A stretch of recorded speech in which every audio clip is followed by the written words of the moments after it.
Section surrounding Caligula.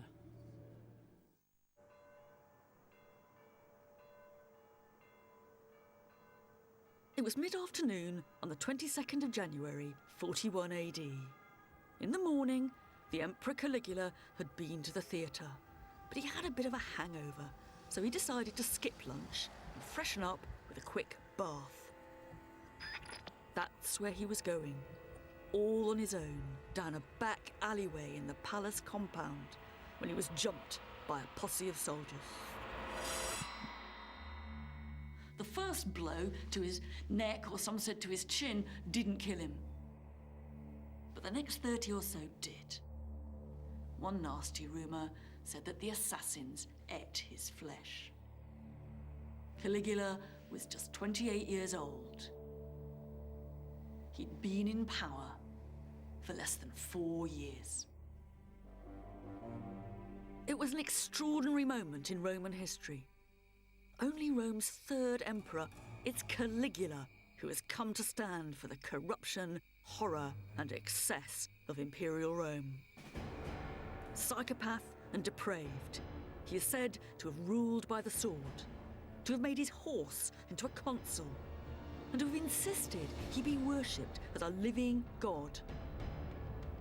And ever since, he has become a template for tyranny, with chilling echoes right up to our own age.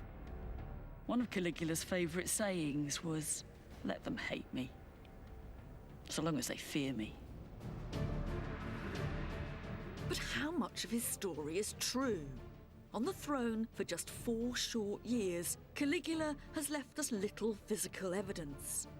And to get behind the myths means a detective hunt for clues all over the Roman world.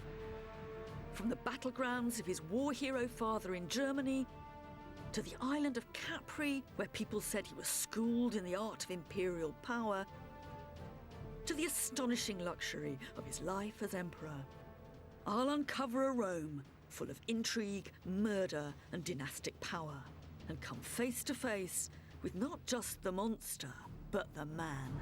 So who was Caligula? And why has he gone down in history as one of Rome's biggest villains?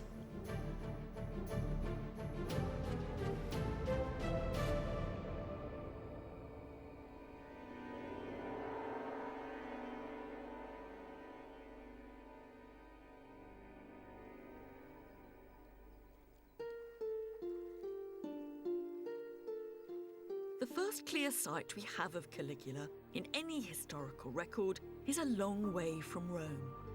From about the age of 2, Caligula spent his childhood on the road on the empire's northern frontier, parcelled round from army camp to army camp with his mum and his dad, one of Rome's most charismatic military commanders. By now, Rome had been under one-man rule for just 50 years. And a generation after the first Emperor Augustus, power was in the hands of one family, Caligula's. His father was Germanicus, the blue-eyed prince of the imperial family, the nephew of the Emperor Tiberius, and himself tipped for the throne. His mother was Agrippina, the granddaughter of the first Emperor Augustus, who was himself the adopted son of Julius Caesar. In the world of ancient Rome, you didn't get more blue-blooded than Caligula.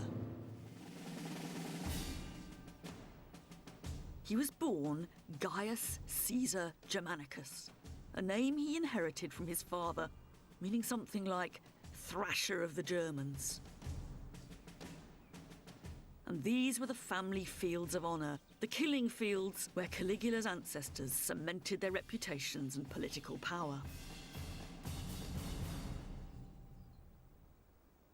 Today, the Roman Museum in Xanten has been built not far from one of the legionary camps where Caligula spent time as a boy.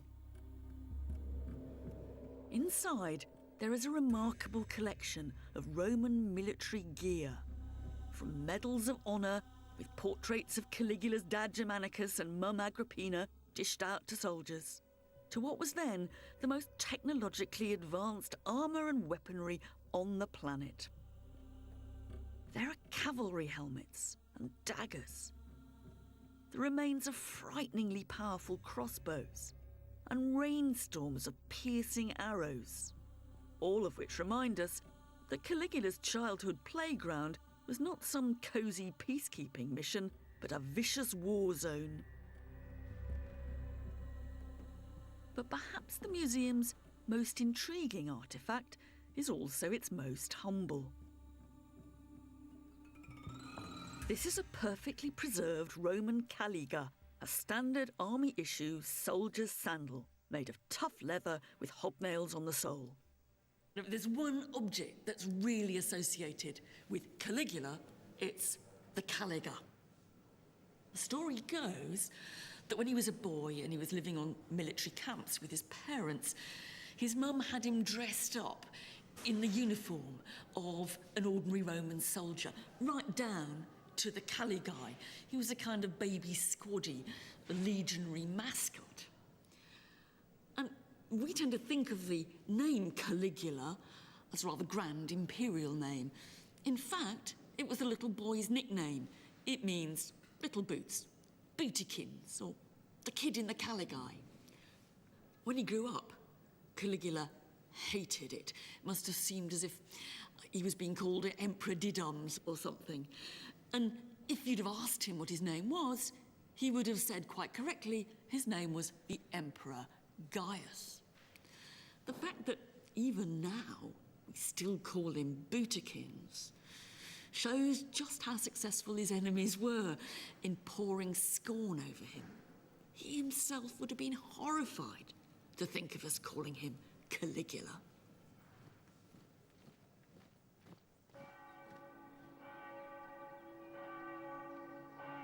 In the 1960s, in this small hilltop town in Umbria, a group of workers dug up an enormous bronze statue of Caligula's father, Germanicus, that once stood on what was probably an army parade ground on the edge of town.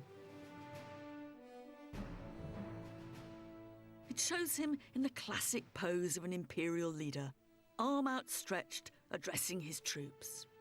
And standing beneath him, one can't help but sense the status and glamour of the man in whose shadow the little Caligula grew up.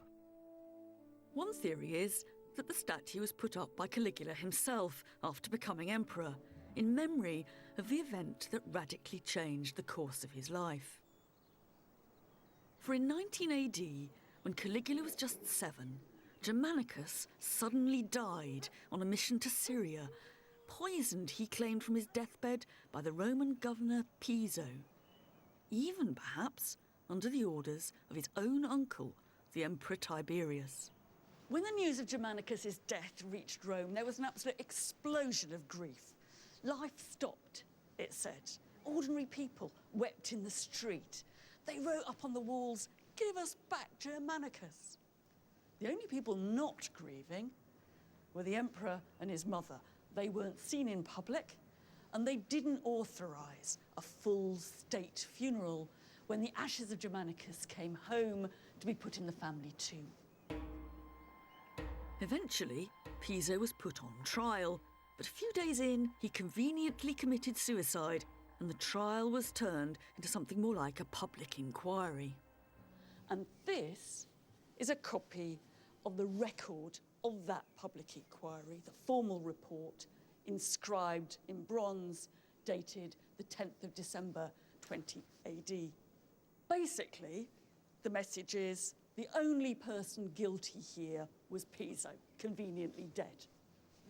But the most extraordinary bit of the document, and its real point, is down here, where it says that one of these reports is to be inscribed in the chief city of every province, and that it is to be inscribed in Hibernis, in the winter quarters of each legion, cuiusque legionis.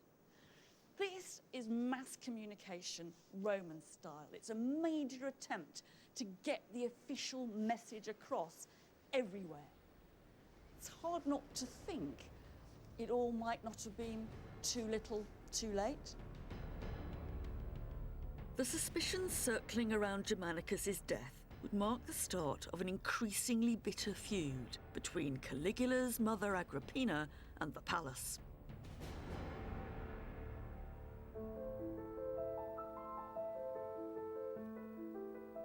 Convinced that Agrippina and her sons were plotting against him, Tiberius banished her to a remote island off the coast of Italy. And shortly afterwards, in 31 AD, he summoned the young Caligula, aged 19 or so, to the island of Capri in the Bay of Naples.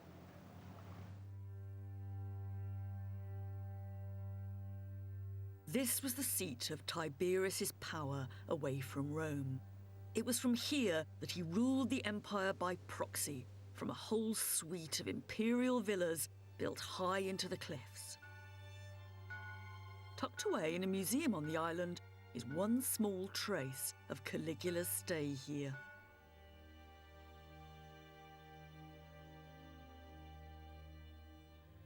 This may not look very much, just like a bit of old Roman brick stuck in a wall, but actually it's the only physical evidence that we have of Caligula's presence on Capri, because it's got his name stamped across it, Gaius Caesar. And that raises the question of what he was doing here and why Tiberius brought him. And there have been all kinds of theories. Was he here to be under surveillance? Was he here because Tiberius liked the kid? Or was he here to be groomed to be emperor and learn to start building like an emperor should? Away from prying eyes, it was here, Roman writers later surmised, that Tiberius schooled the young Caligula in the dark arts of tyranny and excess. And the stories they told of what Tiberius got up to here are all fantastical sex and violence.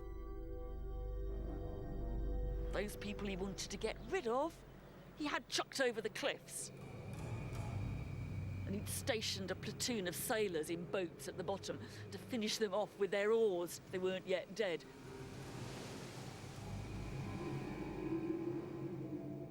And for poolside fun, he had a troop of little boys, his little fishes, he called them. They'd been specially trained to swim between his thighs while he was in the pool and nibble his genitals. Whatever Tiberius really got up to, we do know that Caligula's time in his charge was defined by remarkable brutality, much of which was aimed at his own family. For while Caligula was living in the lap of luxury, his mother Agrippina was beaten up. She lost her sight in one eye, she went on hunger strike, was force-fed, till finally she starved to death. Not only that, both his brothers came to violent ends.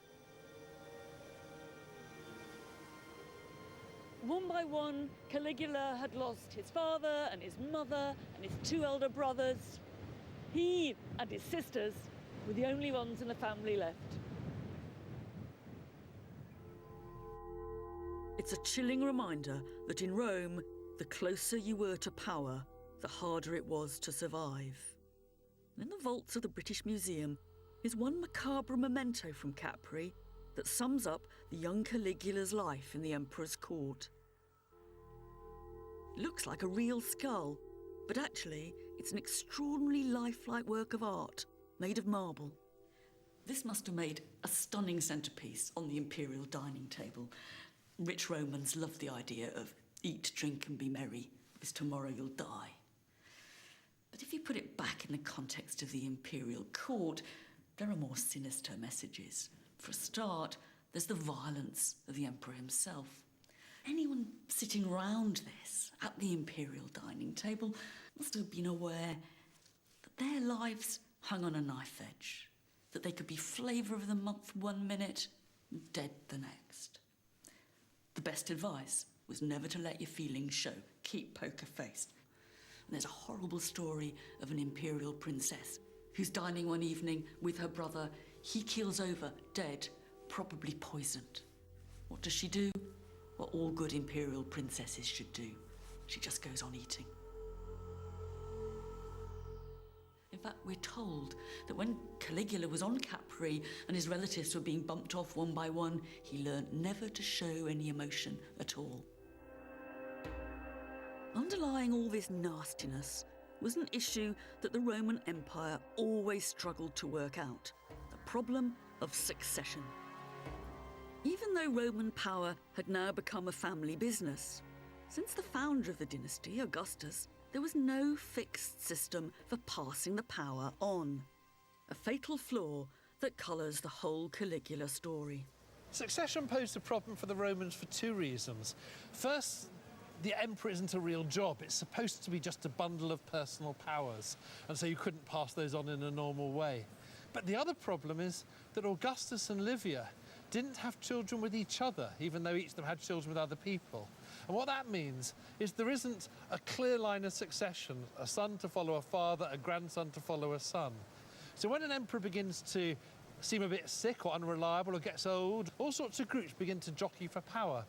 There's the legions in the provinces, there's the imperial bodyguard in Rome, you've got the courtiers, you have the ex-slaves in the palace who want to know who's going to own them next, and then you've got various imperial women trying to get their sons into power. And so it's a very, very unstable situation. And it's that instability and the uncertainty of it all that both produces real violence and also allegations and rumours of violence. That's right. First thing that Tiberius does when he succeeds Augustus is he sends a boat to an island on which one of his relatives has been kept in exile for decades to have the boy killed because he could have been an alternative. And what does Caligula do when he takes power?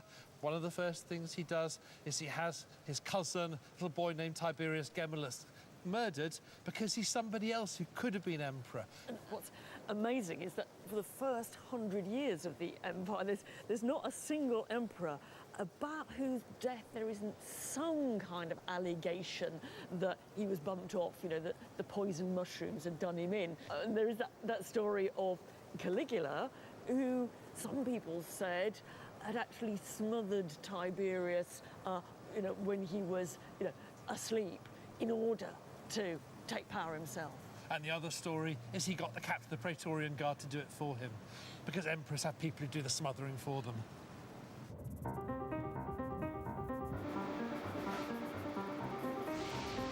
However Tiberius really died, 2 days after his death, on March the 18th, 37 AD, the Senate declared Caligula Rome's third emperor. He could now triumphantly return to Rome as the ruler of the known world. He was just 24 years old. At the time, he must have seemed the best choice. As the childhood mascot of the troops and the son of the great Germanicus, he had the support of the army. And as the great-grandson of Augustus, he could claim a direct bloodline back to the founder of the dynasty. And to the adoration of the crowds, one of Caligula's first acts as emperor was to make a huge play of these family connections. Braving the stormy seas, he made a great song and dance of bringing the ashes of his dead mother back to Rome, burying her with his own hands here in the enormous family tomb built by his great-grandfather, the Mausoleum of Augustus.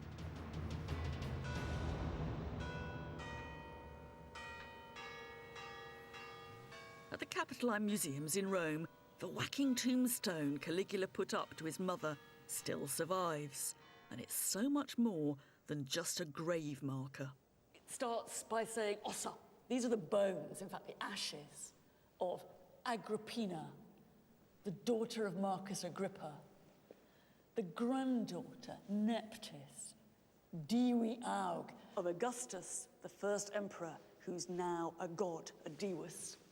And she's the wife, the uxor, of Germanicus Caesar, the golden boy of the empire. And she's the mother, Matris, of Gaius, Caesar, Augustus, Germanicus, Princeps, the emperor Caligula. In a way, it says just as much about Caligula. This is his manifesto to his right to imperial rule.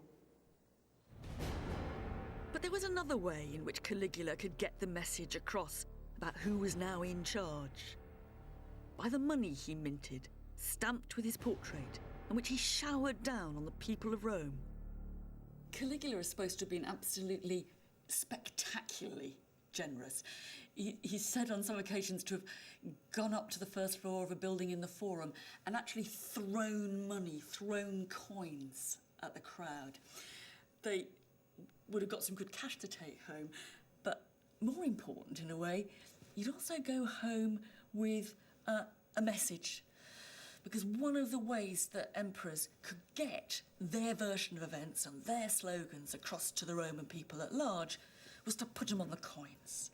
So, you literally carried around the imperial propaganda in your pocket. In Caligula's case, they hammer home the point about the royal blood flowing through his veins.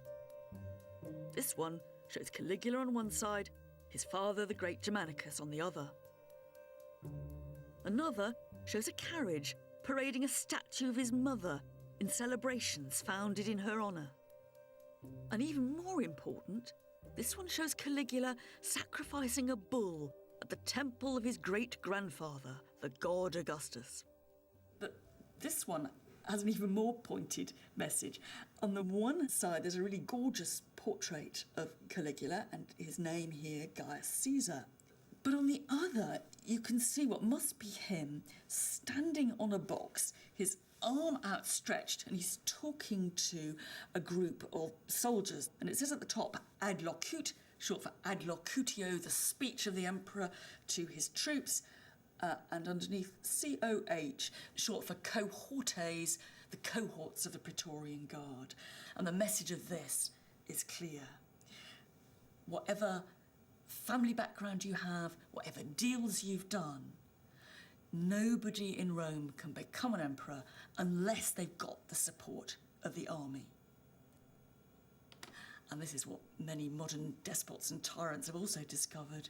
Without the support of the troops, you're either deposed or you're dead. These coins give us an idea of how an emperor branded his image in the days before TV and radio. Alongside stamping his face on the cash, cheap cameos of Caligula were cut from glass and clay, and portrait busts were sent out across the empire to be copied and turned into a whole gallery of imperial statues. And if you've ever wondered why there are so many heads and so few bodies, one reason is that the heads were always meant to be replaceable. You can see just how easy it would be to take one head out and pop another one in.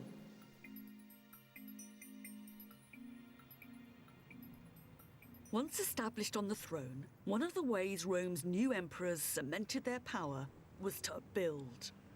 And even if Caligula ruled for just 4 years, we know that some of Rome's most iconic ancient monuments started life under his watch. There were the aqueducts, the Aqua Claudia and the Anio Novus, bringing water from over 40 miles away to the centre of Rome. The obelisk that now stands in front of St. Peter's is also Caligulan, shipped over from Egypt on an enormous specially built boat. And then there was the most obvious statement of Caligula's power, the imperial HQ on the Palatine Hill, whose Latin name, Palatium, gives us our own word, palace. Most of what we now see here dates from long after Caligula's death. His own building was destroyed in the Great Fire of Rome in 64 AD, but it seems that Caligula was the first emperor to remodel the imperial residences to make them more palatial in our terms. The emperor didn't just live on the Palatine Hill. Caligula also inherited vast pleasure gardens called horti on the outskirts of the city.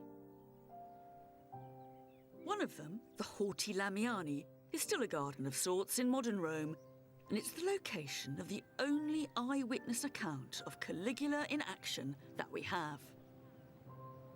It was written by Philo, a Jew from Alexandria, who had come to petition the emperor against political discrimination back home, and it's a rare glimpse of Caligula the emperor face to face with his subjects.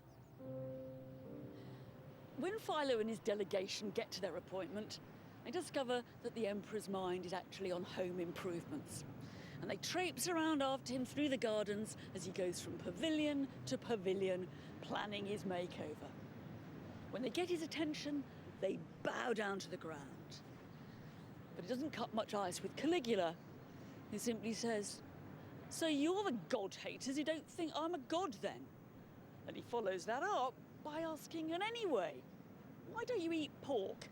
One of the Jews thinks quickly on his feet and said, "Well, quite a lot of people don't eat a lot of things. I mean, some people don't eat lamb."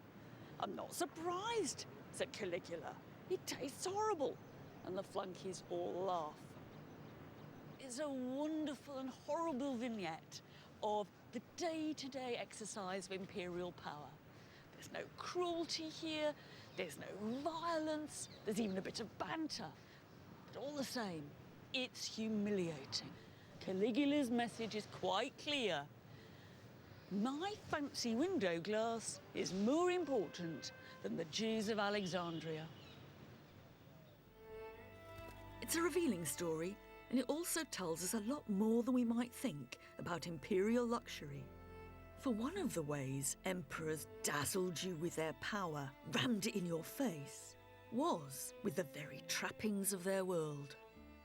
It's from the pleasure gardens that we can still find traces of Caligulan's splendour.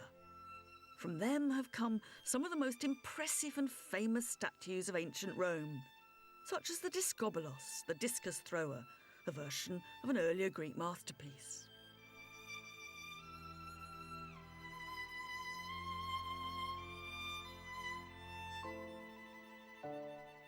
There's the Maid of Anzio, found at the palace where we think Caligula was born.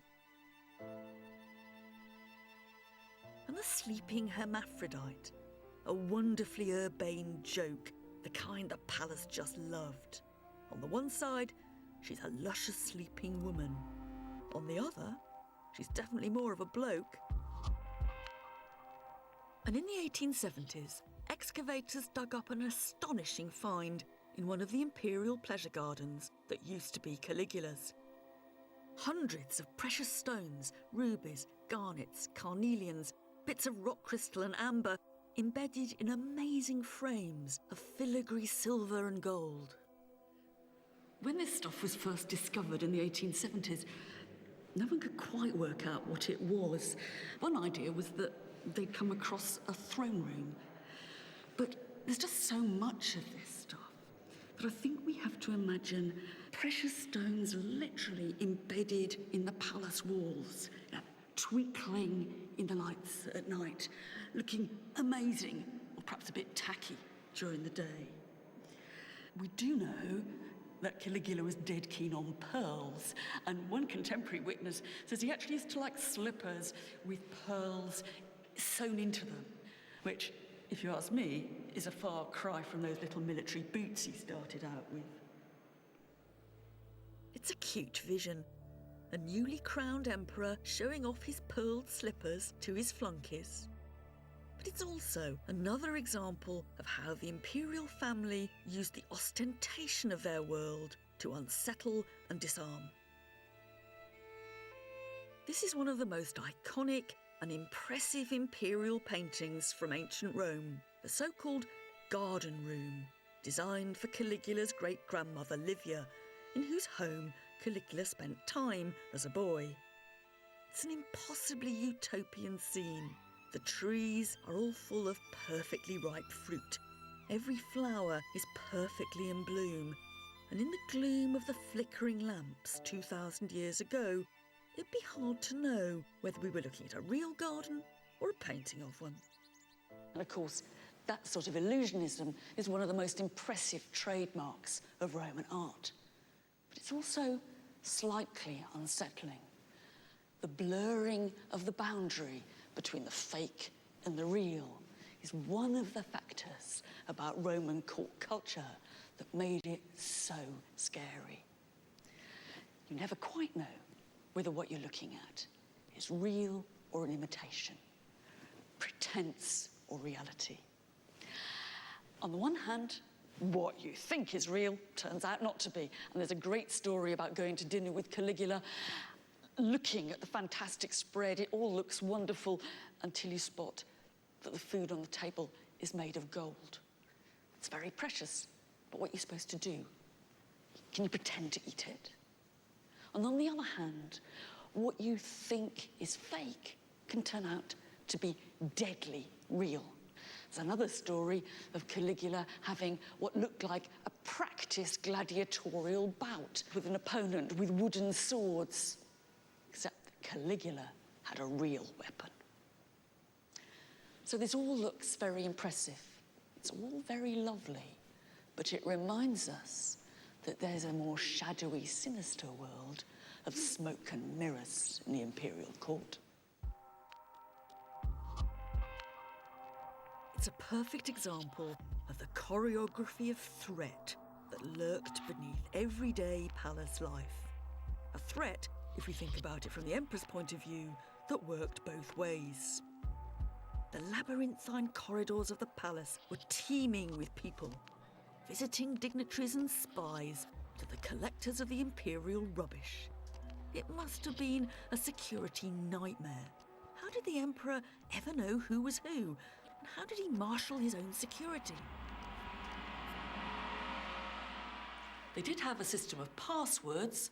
The Emperor would issue a new one each day, and you'd have to say the word if you were challenged. But that wasn't enough for the most anxious emperors.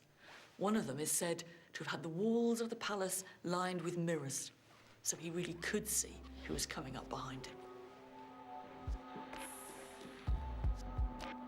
In this world, where the Emperor was always watching his back, the people he ended up trusting the most weren't just his personal security force, but also his slaves.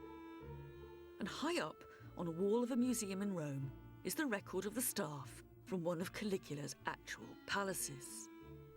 Each one tells us what they did.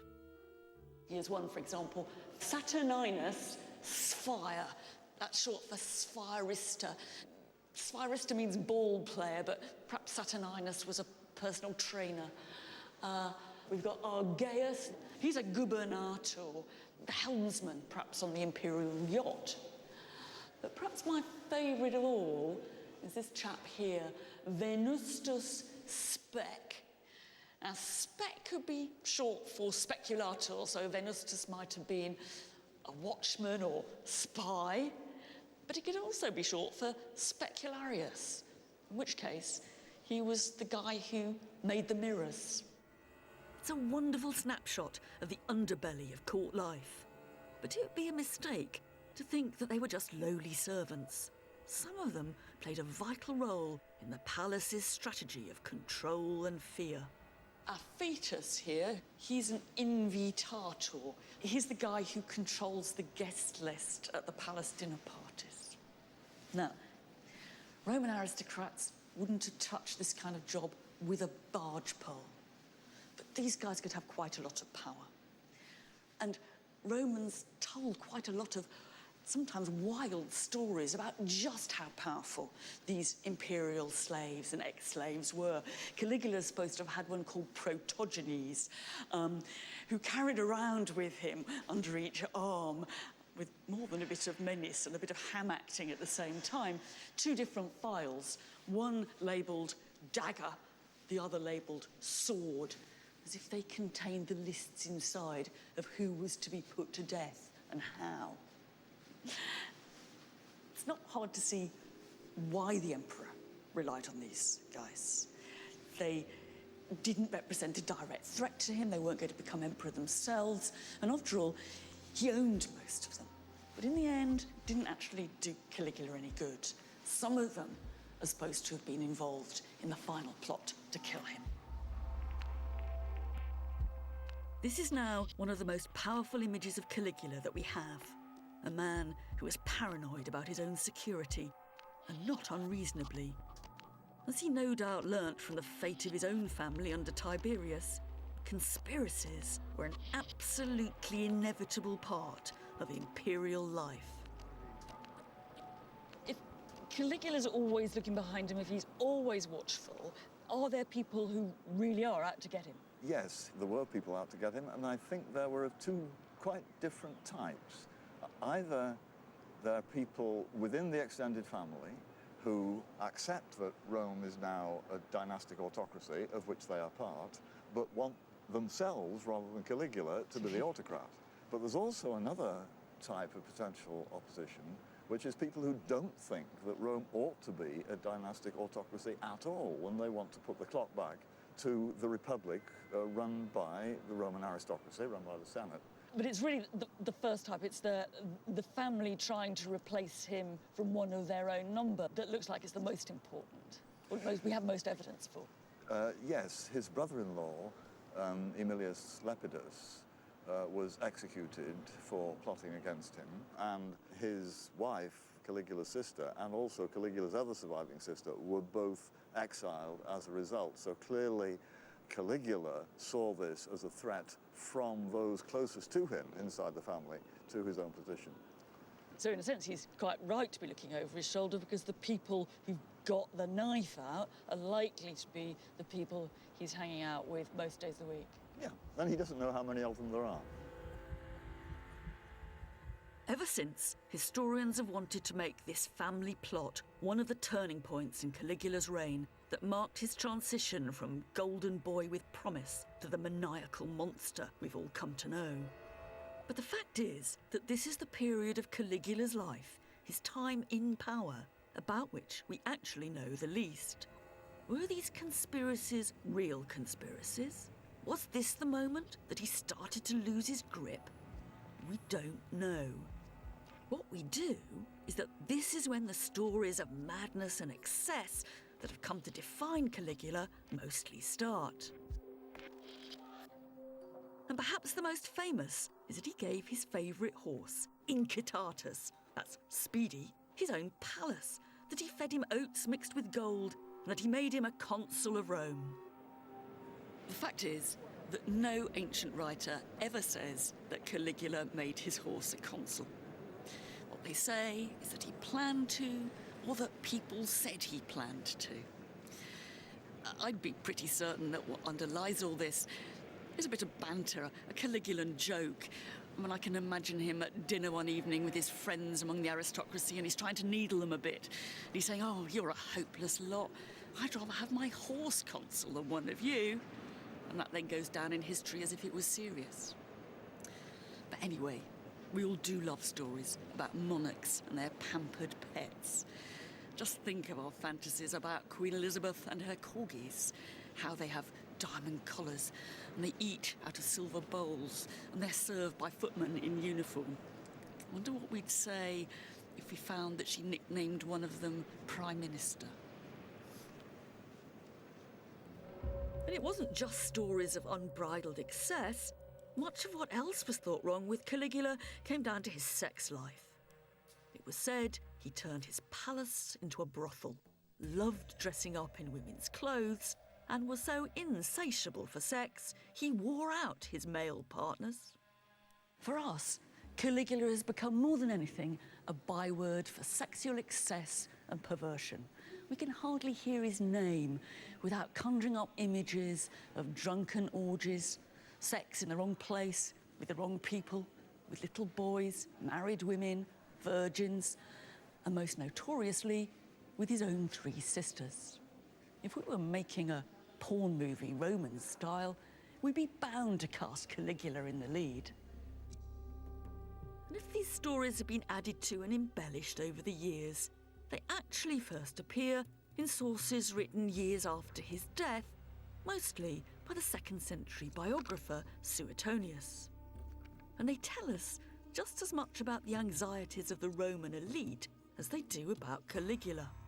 So you get these tales about you go to dinner with Caligula, you know, a senator, and you take your wife, and then in the middle between courses you suddenly discover that the emperor has gone out of the room with your wife, and they come back a bit later, they all look a bit flushed, and then the emperor says, "Oh, she's not very good in bed, is she?" Yeah, and I think associated with those stories, there's the account of how people come into the banquet. Caligula's, on his couch. People file past the end, and he acts like someone at a slave market, sort of checking out the girls, trying to decide which one he's going to select for later. So this is how the emperor shows his power, is by humiliating the elite in all sorts of different ways, and this is one way amongst many.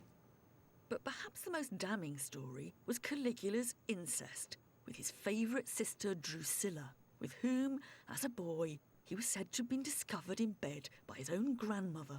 There's no actual accusation of incest by anybody contemporary, absolutely contemporary with Caligula, is there? And even these, this Suetonius stuff where he's talking about Granny finding them in bed.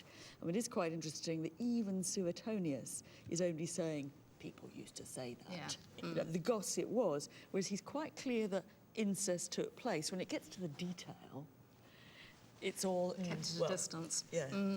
Yes, and I mean, I think even Seneca, who's pretty much Caligula's contemporary, he does talk about when Caligula's sister Drusilla dies, Caligula's excessive grief for Drusilla, that he kind of doesn't know what to do with himself. He dashes off to the country, he dashes back to Rome, he tries to console himself with gambling, and you know, he goes around in a terrible state. But he doesn't link that to perverse sexuality.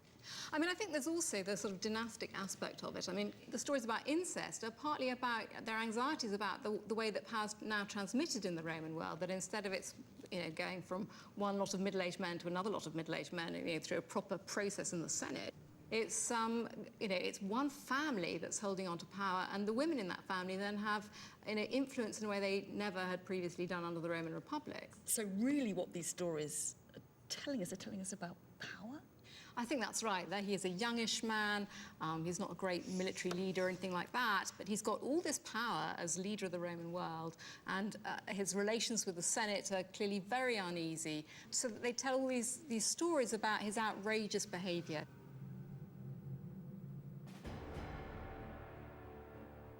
Perhaps this is a clue to one of the problems of Caligula.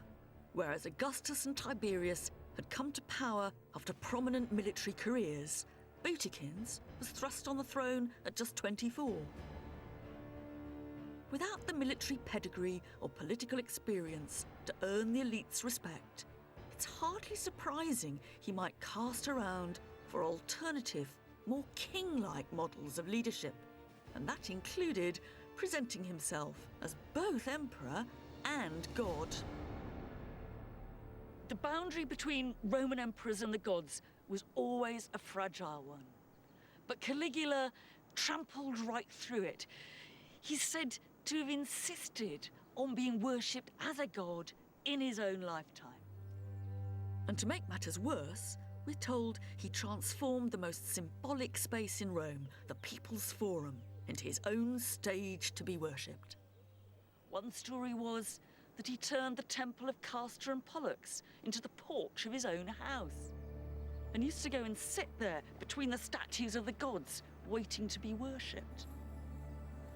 Another story was he used to go up to the Capitoline Hill to talk to Jupiter there, and then built a bridge between the Palatine and the Capitoline to make those conversations a bit easier. It's even said that he had flamingos sacrificed to him. If there's now nothing left of these buildings above ground in the Forum, archaeologist Henry Hurst has uncovered evidence beneath that suggests they might not be entirely fantasy. We dug over all of this area and were very lucky in that we found some unusually well-dated remains, and we could date them pretty much to around 40 AD, around the time of Caligula's reign. And what they consisted of was a large courtyard going that way towards the hill, and behind it a very grand room, and a grand courtyard. And then where we are, a big enclosure with a central monument, and the combination of that and this grand courtyard and room makes one think of some sort of a palatial complex. And on the other side of that wall is the temple of Castor and Pollux. Yes. So the story that Caligula extended the palace out towards the Forum and made the temple his vestibule seems quite possible, because these remains are huge and palatial and very close to the back of the temple. And what about Caligula's fantastical bridge to Jupiter on the Capitoline Hill, which, if true, would have spanned a distance of over 250 metres and been 30 metres above the ground? The sane and traditional view of this is that the bridge was just a timber footbridge which went from somewhere high up using the roofs of buildings and ended up over in the Capitoline, so you wouldn't find any traces archaeologically. But we have the mystery of what we're standing on. What it looks really like is a pier of the Roman bridge at Verona. These look like that quite a bit, so we thought, is this a bridge pier? And in favour of that is this question of levels, because the temple behind us there is 1 story up from where we are. There's also the story about how Caligula threw coins from the roof of the Basilica Julia, also 1 story up, and that was just over there. So it would be quite sensible, if you were having a bridge, for it to be effectively 1 story high, so that it could link these things all at first floor level. So raised walkway, and then up to the Capitoline. And then eventually up to the Capitoline, yes. It's just a small block of marble, a tantalising clue to the lengths Caligula went for his own self-aggrandisement. But it also points to the difficulty we now have in separating fact from fiction. After just 4 years in power, there's little hard archaeology that we can tie to Caligula for certain. But there is one site not far from Rome where we can. This is Lake Nemi, one of Caligula's favourite places. And it's where all the myths come together. The uncontrolled extravagance, the divinity, and even the violence. It was known in the ancient world as the Speculum Dianae, the Mirror of Diana. And in the 1930s, it was the site of one of the most stunning finds in Roman archaeology. 2 enormous floating villas that were so large and so lavish that they've become the ultimate symbols of Caligula's excess towards the end of his reign. And unsurprisingly, it was Italy's 20th century tyrant, Mussolini, who spent a fortune raising them from the mud and installing them in a huge museum at the end of the lake. The shells of the boats were tragically destroyed in the Second World War. Now we've only got models, but much of the hardware still survives. No doubt whose boats these are. It says Gaius Caesar Augustus Germanicus. These are Caligula's barges. It's a bit hard to know what a water pipe's doing on a boat. They can't be ordinary boats. Perhaps they're bringing the water to Caligula's hot tub under the stars. Suetonius has left us a vivid description of other Caligulan boats. So luxurious they had jewelled prows, sails of purple silk, and bathrooms of alabaster and bronze. Long thought a myth, the boats of Nemi hint they might in fact be true. For alongside the naval hardware of the ships are glimpses of astonishing imperial luxury. There are rows of columns made from Grecian marble, sinister sculptures of Medusa heads and huge golden hands, beautifully sculpted mooring rings of wolves and lions, and balustrades cast in solid bronze. There have been all kinds of theories about what these boats were actually for. Some people have thought they must have been religious. Was it here that Caligula came to commune with the goddess Diana by the light of the moon? Or was one of them a temple to the Egyptian goddess Isis? Or were they just very lavish pleasure barges? Romans with too much money loved nothing more than to build out onto water. Was that what Caligula was up to? The boats of Nemi will no doubt always remain an enigma. But there is one place on the lake where Caligula's intentions come into sharper focus. All around the shore were dozens of shrines and temples that went back hundreds of years. And one of them raises troubling questions about whether he was a victim or actually a colluder in his own fate.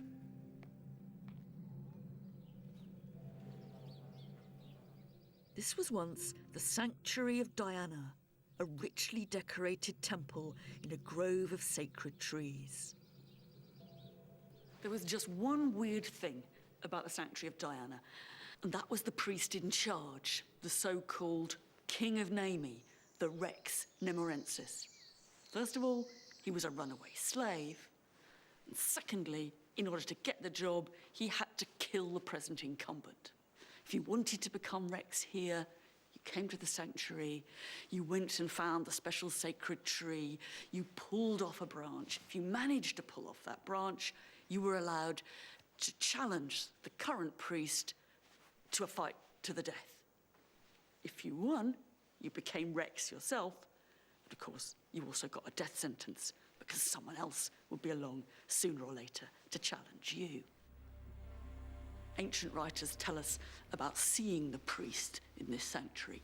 He had a sword in his hand, and he was always looking furtively about him, for obvious reasons. The ritual of Nemi harked back to a very primitive level of ancient religion, and Caligula was said to have revived it with glee, finding a slave to come and kill the priest in charge. Whether Caligula did that because he wanted to inject a bit of religious reality into what had become a charade, or whether it was just capricious sadism, we don't know.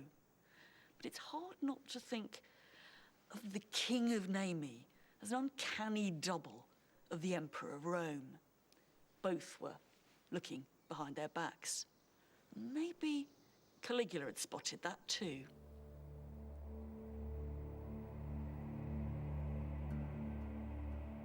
However knowing Caligula might have been, in the end, it didn't save him.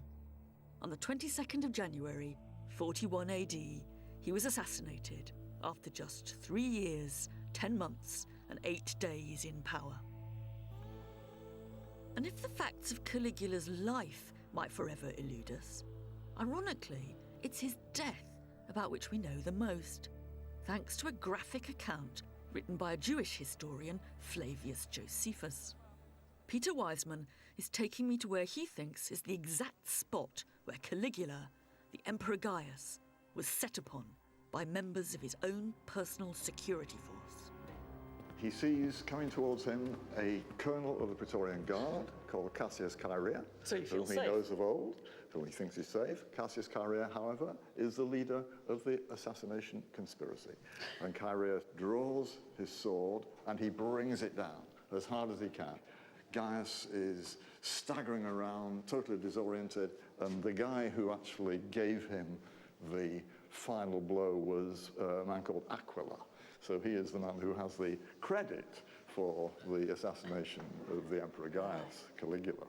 Are people pleased a Some tyrant's dead? people thought that. What you have to understand about Gaius Caligula is that he was enormously popular with the ordinary population.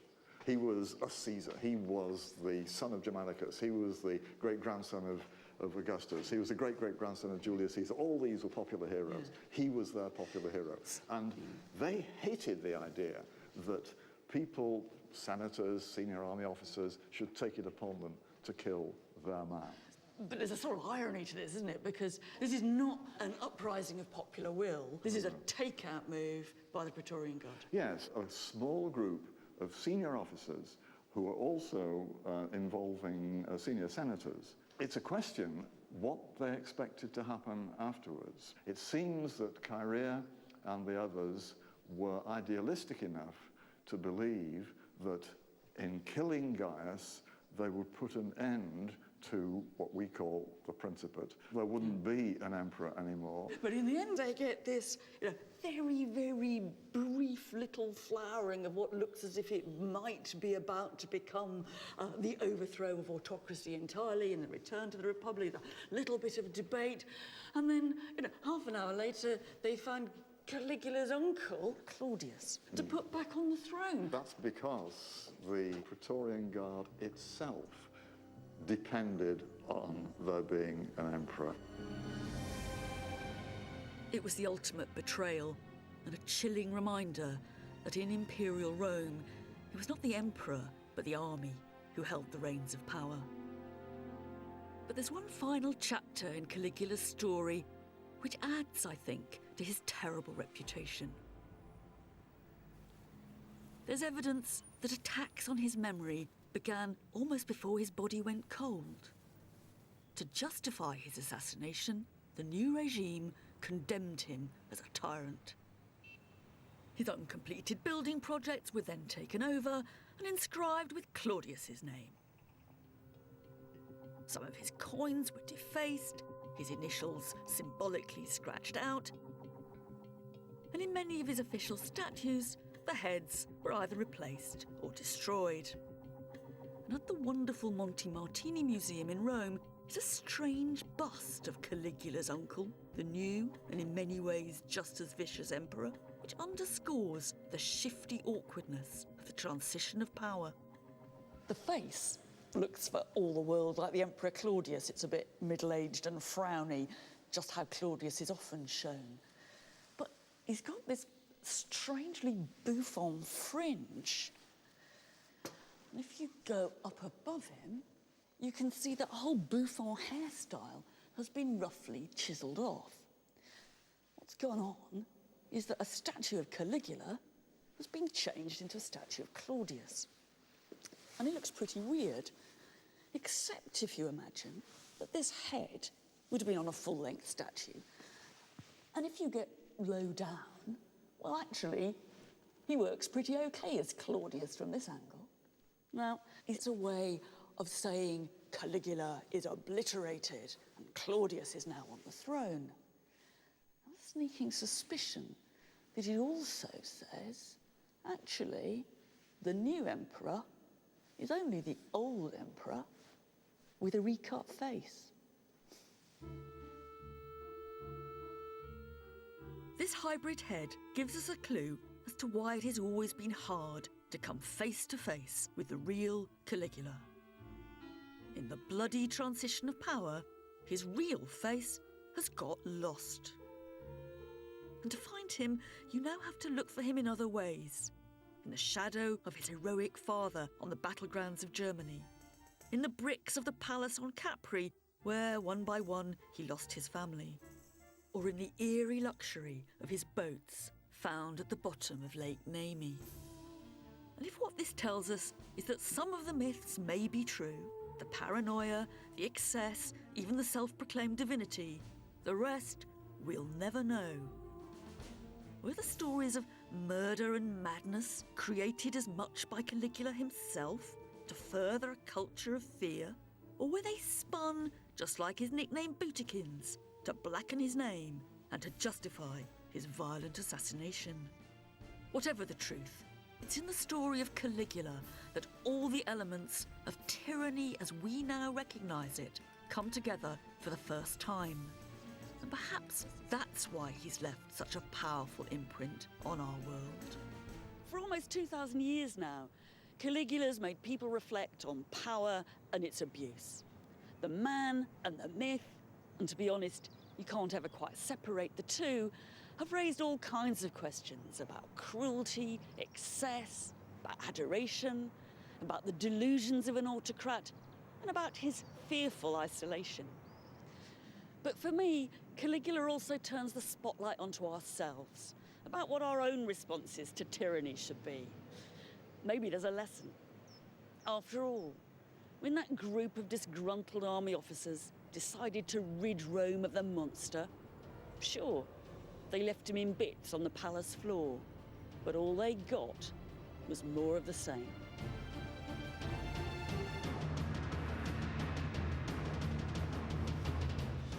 The story of the arena where blood and glory reigned, the Colosseum. Watch the entire series now on BBC iPlayer.